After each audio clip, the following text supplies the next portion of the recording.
මට කවදාවත් හිතලා තියෙනවද වයිෆ් ඇඳුම් තෝරන එකයි ගවර්න්මන්ට් එක බජට් එක හදන එකයි අතර සම්බන්ධයක් තියෙනවා. දැන් හිතනවා දැන් වයිෆ් යනවා කියලා ඇඳුම් තෝරන්න හරි අමාරුකනේ වැටෙන්නේ.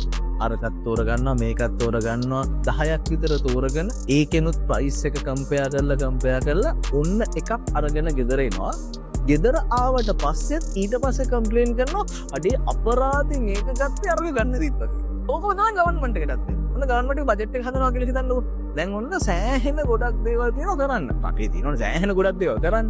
අන්න ඒකෙන් දැන් ඔන්න කපලා ටිකක් තෝරගන්න. ඔන්න වයිෆ් වර 50කින් විතර 10ක් තෝරගත්තා. ට්‍රාන්ස්පෝර්ටේෂන් වලට මෙච්චර දානවා, පොල් හාල් සීනි ඒව ටික මේවා කරගන්න මෙච්චර දානවා. එහෙම ටික දාලා ඔන්න බජට් එක ප්‍රසන්ට් කරනවා. බජට් එක ප්‍රසන්ට් කරාට පස්සේ අර වයිෆ් ගෙදර ඉන්න අපරාධි මේක ගත්තේ අර ගන්න තිබ්බා කියලා හිතුණා වගේම මිනිස්සු කියනවා අරක කරලා නැහැනේ මේක කරලා නැහැනේ කියලා. ඒතකොට ගවර්න්මන්ට් එකත් හිතනවා අපරාධි මේක කරේ අරකට සල්ලි දාන්න තිබ්බා කියලා. ඔන්න ඕක තමයි ඉකොන් වලදී අපි කියන්නේ තෝරා ගැනීමේ ප්‍රශ්නේ.